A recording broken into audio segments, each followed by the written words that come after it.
नमस्कार साथियों, मैं आज आपके लिए कर्नाटक चुनाव का सबसे सटीक सर्वे लेकर आया हूं। कर्नाटक में कुछ महीने बाद राज्य में चुनाव होने हैं। वहीं सभी पार्टियों ने अभी से चुनाव जीतने के लिए तैयारी कर ली है।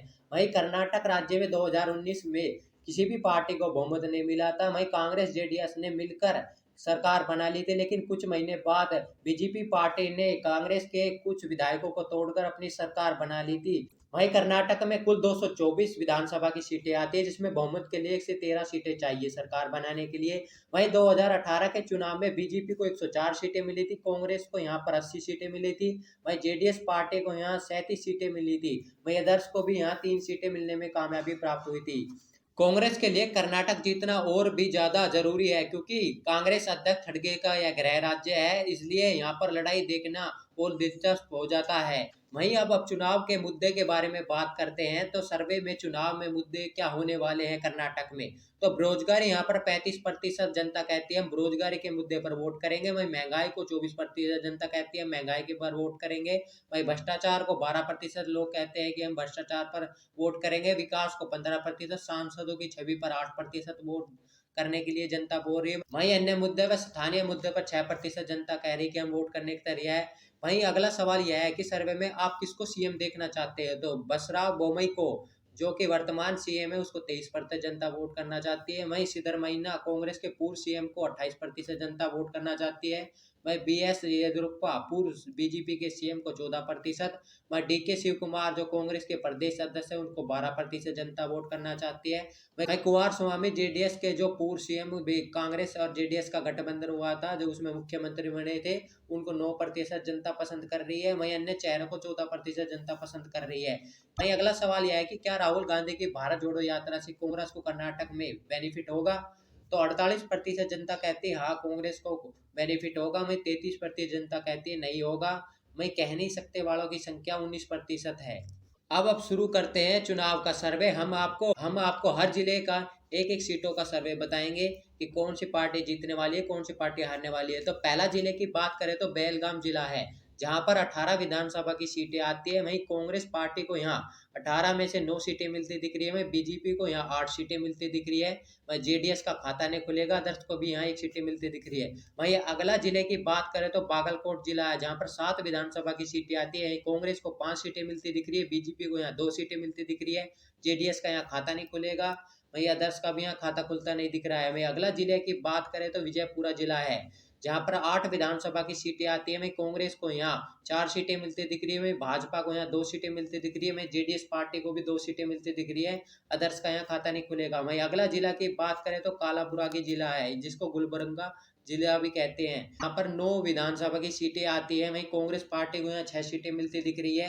बीजेपी पार्टी के खाते में 3 सीटें जाती दिख रही है। वहीं जेडीएस और अदर्स का खाता खुलता नहीं दिख रहा है। अगले जिले की बात करें तो यादगीर जिला है, जहां पर 4 विधानसभा की सीटें आती है। वहीं कांग्रेस के खाते में 3 जाती दिख रही है, बीजेपी के खाते में 1 सीटें जाती दिख रही है। वहीं अगले जिले की बात करें तो बीदर जिला है, जहां पर 6 विधानसभा की सीटें आती है। वहीं कांग्रेस के खाते में 3 सीटें जाती दिख रही है, 1 भाजपा के खाते में जाती दिख रही है, 1 जेडीएस के खाते में जाती दिख रही है और अदर्स के खाते में भी 1 सीट जाती दिख रही है। वहीं अगले जिले की बात करें तो रायचूर जिला है, जहां पर 7 विधानसभा की सीटें आती है। वहीं कांग्रेस के खाते में 4 सीटें जाती दिख रही है, भाजपा को भी यहाँ 2 सीटें मिलती दिख रही है। वहीं जेडीएस पार्टी को भी 1 सीटें मिलती दिख रही है।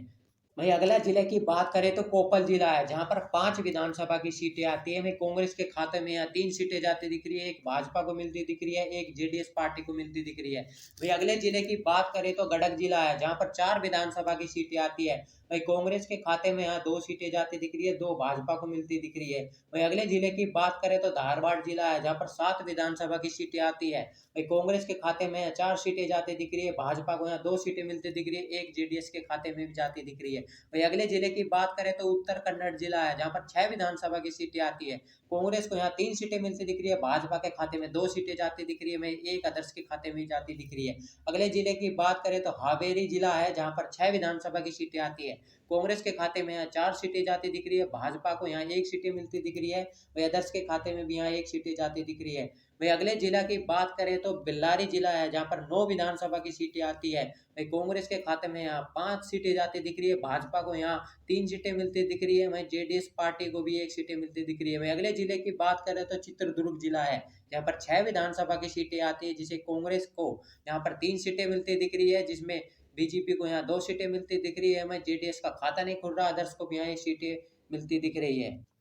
वहीं अगले जिले की बात करें तो वहीं दावणगेरा जिला है, जहां पर 8 विधानसभा की सीटें आती है। वहीं कांग्रेस को यहाँ 5 सीटें मिलती दिख रही है, भाजपा के खाते में भी यहाँ 3 सीटें जाती दिख रही है। वहीं अगले जिले की बात करें तो शिमोगा जिला है, जहां पर 7 विधानसभा की सीटें हैं। वहीं कांग्रेस के खाते में यहाँ 3 सीटें जाती दिख रही है, भाजपा के खाते में यहाँ 2 सीटें जाती दिख रही है, वहीं जेडीएस के खाते में भी 2 सीटें जाती दिख रही है। वहीं अगले जिले की बात करें तो उडुपी जिला है, जहाँ 5 विधानसभा की सीटें आती है, कांग्रेस के खाते में 3 सीटें जाती दिख रही है, वहीं भाजपा को यहाँ 2 सीटें मिलती दिख रही है, वहीं जेडीएस के और अदर्स का खाता खुलता नहीं दिख रहा। वहीं अगले जिले की बात करें तो चिकमंगलूर जिला है, जहां पर 5 विधानसभा की सीटें आती है। वहीं कांग्रेस के खाते में 1 सीट जाती दिख रही है, भाजपा के खाते में 3 सीट जाती दिख रही है, वहीं जेडीएस के खाते में 1 सीट जाती दिख रही है। वहीं अगले जिले की बात करें तो तुमकुर जिला है, जहां 11 विधानसभा की सीटें आती है, कांग्रेस के खाते में यहाँ 5 सीटें जाती दिख रही है, भाजपा के खाते में यहाँ 3 सीटें जाती दिख रही है, वहीं 3 ही जेडीएस के खाते में भी जाती दिख रही है। वहीं अगले जिले की बात करें तो चिक्काबल्लापुर जिला है, जहां पर 5 विधानसभा की सीटें आती है, कांग्रेस के खाते में यहाँ 2 सीट जाती दिख रही है, 1 भाजपा के खाते में जाती दिख रही है, जेडीएस के खाते में भी 2 सीटें जाती दिख रही है। वहीं अगले जिले की बात करें तो कोलार जिला है, जहां पर 6 विधानसभा की सीटें आती है, 2 कांग्रेस के खाते में जाती दिख रही है, वहीं 2 बीजेपी के खाते में जाती दिख रही है, 1 जेडीएस के खाते में, 1 अदर्स को भी मिलती दिख रही है। वहीं अगले जिले की बात करें तो बेंगलुरु शहरी जिला है, जहां पर सबसे ज्यादा 28 विधानसभा की सीटें आती है। वहीं कांग्रेस के खाते में यहाँ 16 सीटें जाती दिख रही है, भाजपा के खाते में यहाँ 10 सीटें जाती दिख रही है, और जेडीएस को भी यहाँ 1 सीटें मिलती दिख रही है। पिछली बार भी यह बेंगलुरु शहरी जिला में कांग्रेस का पलड़ा भारी था, और अब के भी भारी लगता दिख रहा है। वहीं अगले जिले की बात करें तो बेंगलुरु ग्रामीण जिला है, जहां पर 4 विधानसभा की सीटें आती है। वहीं कांग्रेस पार्टी को यहाँ 2 सीटें मिलती दिख रही है, 1 भाजपा और 1 जेडीएस के खाते में जाती दिख रही है। वहीं अगला जिला की बात करें तो रामनगर जिला है, जहां पर 4 विधानसभा की सीटें आती है, कांग्रेस को 1 सीट जाती दिख रही है, भाजपा को 2, जेडीएस को भी 1 सीट जाती दिख रही है। वहीं अगले जिले की बात करें तो मंड्या जिला है, जहां पर 7 विधानसभा की सीटें आती है, कांग्रेस को 2, भाजपा को भी यहाँ 2 सीटें जाती दिख रही है, जेडीएस के खाते में यहाँ 3 सीटें जाती दिख रही है। वहीं अगले जिले की बात करें तो हसन जिला है, जहां पर 7 विधानसभा की सीटें आती है, कांग्रेस के खाते में यहाँ 3 सीटें जाती दिख रही है, भाजपा को यहाँ 2 सीटें मिलती दिख रही है, वहीं जेडीएस के खाते में भी 2 सीटें जाती दिख रही है। वहीं अगले जिले की बात करें तो दक्षिण कन्नड़ जिला, जहां पर 8 विधानसभा की सीटें आती है, कांग्रेस के खाते में 4 सीटें जाती दिख रही है, भाजपा के खाते में भी 4 सीटें जाती दिख रही है। वहीं अगले जिले की बात करें तो कोडगू जिला है, जहां पर 2 विधानसभा की सीटें आती है, वहीं कांग्रेस को यहाँ 0 सीटें, भाजपा को 2 सीटें मिलती दिख रही है, जेडीएस सदस्य का खाता नहीं खुलेगा। वहीं अगले जिले की बात करें तो मैसूर जिला है, जहां पर 11 विधानसभा की सीटें आती है, कांग्रेस के खाते में 6 सीटें जाती दिख रही है, भाजपा को यहाँ 2 सीटें मिलती दिख रही है, वहीं जेडीएस के खाते में भी 3 सीटें जाती दिख रही है। वहीं अगले जिले की बात करें तो चामराजनगर जिला है, जहां पर 4 विधानसभा की सीटें आती है, कांग्रेस के खाते में यहाँ 3 सीटें जाती दिख रही है, 1 अदर्स को मिलती दिख रही है। वहीं कर्नाटक की 224 विधानसभा सीटों की बात करें तो कांग्रेस के खाते में 116 सीटें मिलती दिख रही है, वहीं भाजपा के खाते में 73 सीटें मिलती दिख रही है, वहीं जेडीएस के खाते में 28 सीटें जाती दिख रही है, वहीं अदर्स को भी यहाँ 60 सीटें मिलती दिख रही है। यानी कि यहाँ पर कांग्रेस अपनी सरकार बनाती दिख रही है पूर्ण बहुमत की, और भाजपा को करारा झटका लगता दिख रहा है, वहीं जेडीएस पार्टी भी कमजोर होती दिख रही है।